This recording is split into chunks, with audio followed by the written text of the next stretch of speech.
हमारा बचपन गुजरता है और हमारा अपना जीवन भी एक कहानी की तरह ही होता है। शायद इसलिए जो कहानियाँ हम सुनते हैं या पढ़ते हैं, उनमें उस किरदार के साथ में अपना एक कनेक्ट ढूँढने की कोशिश करते हैं।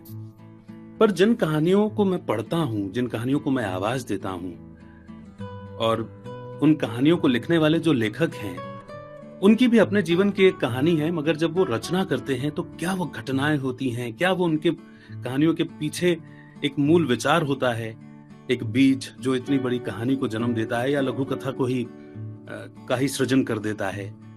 यही सब सोचने के, समझने के और उन्हें जानने के उद्देश्य से एक सिलसिला शुरू किया है, जब मैं कुछ लेखकों और रचनाकारों से आपकी मुलाकात करवा रहा हूँ और इस बहाने मैं भी उन्हें जान रहा हूँ बहुत अच्छे से। तो इसी सिलसिले में आज हमारे साथ में होने वाली हैं एक ऐसी लेखिका जो बहुत ही कमाल की शख्सियत हैं। न केवल लिखना बल्कि कई प्रकार की कलाओं में उन्हें महारत हासिल है।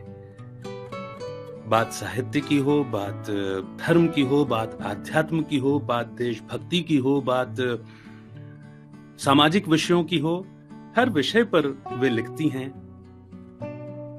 समीक्षा जब वे करती हैं बहुत सुंदर लिखती हैं।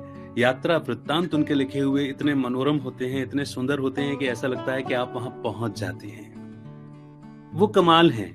वो गीत भी बहुत अच्छा लिखती हैं, कविताएं भी बहुत अच्छा लिखती हैं और हर विषय पर अपने विचार बहुत अच्छे तरीके से अभिव्यक्त करती हैं। एक शिक्षिका के रूप में, एक ट्यूटर के रूप में इन दिनों अपनी भूमिका निभा रही हैं और मुझे लगता है कि इतना सारा मैं उनके बारे में बोल रहा हूं तो आप भी उनसे मिलने के लिए उत्सुक हो रहे होंगे। स्वागत करते हैं हमारे साथ में आज अनघा जोगलेकर जी का। थैंक नमस्कार। यू। नमस्कार। अमित जी, अनघा जी, मैं तारीफ थोड़ी आपकी ज्यादा हो गई। नहीं, तारीफ मैं थोड़ी यही कहने वाला था कि अभी भी मुझे ऐसा लग रहा है कि मैंने आपके बारे में कम बोला है, क्योंकि मैं आपको एक बहुत ही विशेष परमात्मा की विशेष रचना के रूप में देखता हूँ। आपने इतने सुंदर उपन्यास भी लिखे, मैं आपको एक स्थापित लेखिका के रूप में भी देखता हूँ, क्योंकि बाजीराव बल्लाल एक अद्वितीय योद्धा की एक और पुस्तक है जिसका टाइटल ही मुझे बहुत सुंदर लगता है, राम का जीवन या जीवन में राम। जी। अश्वत्थामा, उनके ऊपर भी आपने पुस्तक लिखी है, आपका उपन्यास प्रकाशित हुआ है। यशोधरा, कैलाश मानसरोवर का यात्रा वृत्तांत आपने एक पुस्तक के रूप में प्रकाशित कर दिया, ये तो मुझे मालूम ही नहीं था। ये भी मेरी नई जानकारी है।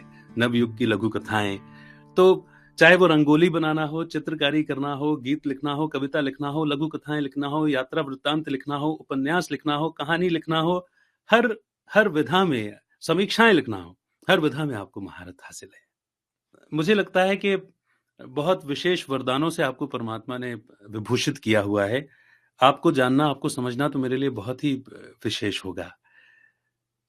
मैं सिर्फ एक बात कहूंगी कि मेरे ऊपर प्रभु राम की कृपा है और जो भी है उनका ही है। ये भी एक बातचीत का विषय है जिस पे मैं करना चाहूँगा, क्योंकि एक कार्यक्रम में तो आपके साथ सारी बातचीत भी नहीं हो सकती। आपके साथ तो कई सारे भाग बनाने पड़ेंगे, मुझे ऐसा लगता है बातचीत का। लेकिन फिर भी चूँकि हम आज पहली बार इस तरह का संवाद कर रहे हैं, मैं जानना चाहूँगा, चूँकि आपका संबंध भोपाल से भी रहा है और भोपाल, जी। चूँकि शायद आपका बचपन जो है वहीं गुज़रा है, तो जी। वहीं से क्यों नहीं शुरू करते? भोपाल बिल्कुल। आपके बचपन की गलियों से गुज़रते हैं। जी, जी, जी, ज़रूर। भोपाल एक्चुअली मेरा जन्म उज्जैन का है, लेकिन वो कहते हैं ना कि वो जैसे उज्जैन को छू के मैं वापस आ गई। जन्म के जो 40 दिन बस मम्मी मुझे लेके वहाँ रही, उसके बाद 12 साल बाद फिर मेरा उज्जैन जाना हुआ। तो मेरा पूरा जो मतलब बॉर्न सिर्फ छोड़ दो, ब्रॉटअप जो है वो पूरा मेरा भोपाल का है।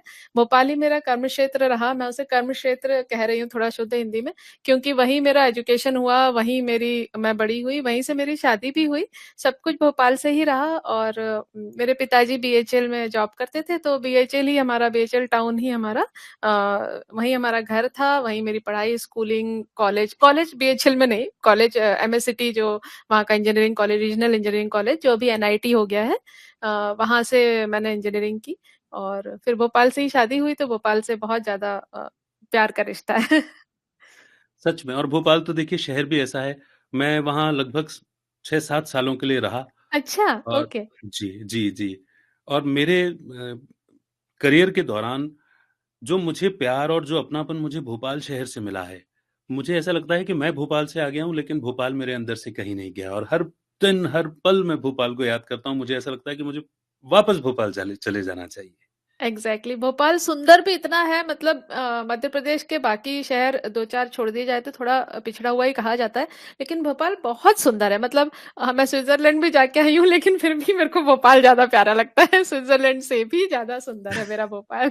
ये तो कितनी कितनी अच्छी बात है।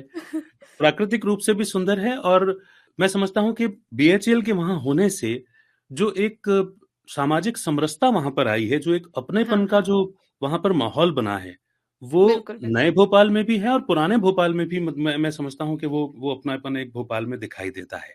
पुराने भोपाल से मेरा इतना संपर्क नहीं रहा, कभी जाने की जरूरत नहीं पड़ी, क्योंकि बीएचएल टाउनशिप अपने आप में ही मतलब पूर्ण था। उसमें स्कूल्स हैं, कॉलेजेस हैं, क्लिनिक्स हैं, डिस्पेंसरी हैं, बड़ा हॉस्पिटल है, मतलब सब कुछ ऐसा, मार्केट्स हैं, सब कुछ है, तो हमको कभी उधर जाना नहीं पड़ा।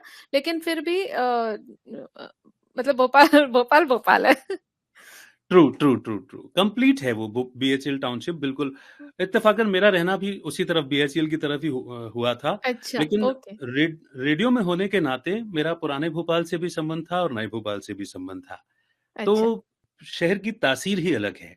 जी जी। रेडियो और चाय, वहाँ उसके बिना वो शहर चलता नहीं है, जीता नहीं है जी और एक जी अलग जी। ही शहर है। बिल्कुल वही मैं देख भी पा रहा हूँ और चूँकि आपका आप you are brought up at Bhopal, तो वो एक प्रेम वहाँ से अलग ही दिख रहा है। जी जी अच्छा, अनघा जी, आप इंजीनियर बने हैं जी। और इंजीनियरिंग के बाद भी साहित्य से आपका इतना प्रेम है और वो भी हिंदी साहित्य, आप इतनी सुंदर अभिव्यक्ति करते हैं। ये कैसे हो गया? क्या वो बचपन की ही गलियाँ थी जब साहित्य की लगन आपको लग गई थी? शायद थोड़ा-सा टाइम ले सकती हूँ ये बताने में। अ, भरपूर। क्योंकि मैं बेसिकली, एक तो हम भोपाल से जो होते हैं उनकी हिंदी बहुत अच्छी होती ही है, क्योंकि हमारी जो मातृभाषा जिसे अपने शहर की भाषा बोलते हैं वो हिंदी है, हिंदी प्रदेश है मध्य प्रदेश। वैसे मैं जी, मराठी हूँ, और हमारे पिताजी, मेरे बाबा, हम लोग बोलते हैं आई बाबा, तो उन्होंने कंपलसरी किया था घर में मराठी बोलना। तो इस वजह से हमें मराठी भी बहुत अच्छी आ गई, हम 3 भाई-बहन हैं, हमको मराठी भी बहुत अच्छे से आ गई। और हिंदी, चूँकि पूरा माहौल ही हिंदी था, तो हिंदी बहुत अच्छे से आई। और मेरी स्कूलिंग स्टार्टिंग में सरस्वती शिशु मंदिर से हुई है, जहाँ से मुख्य संस्कार जो डलते हैं बच्चे में। तो बाबा की यही इच्छा थी कि तीनों बच्चों में जो शुरुआती नींव है, संस्कार डलने बहुत ज़रूरी है, घर में तो डले ही डले, साथ में सरस्वती शिशु मंदिर से। उसके बाद फिर मैं डीएवी में गई, फिर और दूसरा हाई स्कूल में भी। तो हिंदी मैंने हमेशा अपने पास सब्जेक्ट रखा। और जो हमारी स्कूल की प्रिंसिपल थी रमा श्रीवास्तव जी, वो हिंदी में पीएचडी थी, और उनको मुझसे बड़ा स्नेह था, तो मैंने उनसे जो सीखा वो हिंदी सीखी। तो हिंदी उनसे बहुत अच्छी सीख ली। आपका पहले प्रश्न का जवाब। और दूसरा ये कि मुझे याद नहीं पड़ता, लेकिन हमारे जो स्कूल के टीचर्स थे, वो सरस्वती शिशु मंदिर और डीएवी के, जब छोटी थी मैं, तो वो लोग अब मिलते ही हैं, ऑब्वियसली हम लोग अपने टीचर से जाके मिलते हैं। तो उन्होंने बताया कि मैं, हमारे स्कूल में एक स्टोरी टेलिंग पीरियड भी होता था, और उसमें जी। मैं खूब बढ़-चढ़ के राजा-रानियों की मनगढ़ंत कहानियाँ खूब सुनाती थी, और सारे बच्चे बहुत एन्जॉय करते थे। तो शायद तब से ही कहानी का कुछ कीड़ा था दिमाग में। बीच में कुछ समय, फिर बीच का काफ़ी समय जब इंजीनियरिंग में आ गई, तब टाइम नहीं मिला, ऑब्वियसली शादी हो गई। तो बीच का काफ़ी समय बिना लिखे, बिना साहित्य के निकल गया। पढ़ती रहती थी, लेकिन, और हाँ, तब सिडनी शेल्डन का बड़ा नशा चढ़ा था, खूब पढ़ी उनकी किताबें। जी, सस्पेंस में, शायद वो एज ऐसी होती है, उसमें बड़ा अच्छा लगा सस्पेंस पढ़ना। उसके बाद हम अर्मेनिया चले गए थे शादी के बाद। तो अर्मेनिया उस वक्त पता होगा आपको, यूएसएसआर में था, जो अब इंडिपेंडेंट हो गया है। तो जब हम वहां गए तो वहां का कल्चर, मतलब वहां सभी कुछ अलग था, ऐसे लगा हम एक नई दुनिया में आ गए, क्योंकि हिंदुस्तान और रशिया में जमीन आसमान का अंतर। तो वहाँ का कल्चर, वहाँ के लोग, मैंने उनकी भाषा भी सीखी, अर्मेनियन सीखी, रशियन सीखी, और उनके साथ बहुत इंटरैक्ट किया। तो मेरे दिमाग में तब नए-नए विचार आए, मैंने तकरीबन 8-10 कहानियाँ वहाँ लिख दी। मुझे आज भी याद है, मैंने वहाँ एक कॉपी खरीदी थी लिखने के लिए, उसके ऊपर एक नीली आँखों वाली एक रशियन लड़की बैठी, मेरे को बड़ा उसका क्रेज़ था नीली आँखों का। और बाय चांस मेरे हस्बैंड की भी आँखें नीली हैं, अरे फॉर वाह! Your information. तो तो 8-10 कहानियाँ लिख दी, फिर जब हम वहाँ से वापस आए, 3-4 साल डेपुटेशन पे गए हुए थे, वहाँ से जब हम वापस आए, तो आते समय कहीं वो मेरी कॉपी ना मिसप्लेस हो गई। सामान में। जी। और मैं तो फिर बहुत नाराज़ हो गई अपने भगवान जी से, मैंने कहा आपने मुझसे लिखवाया और अब आपने गुमा भी दिया, अब मैंने नहीं लिखना।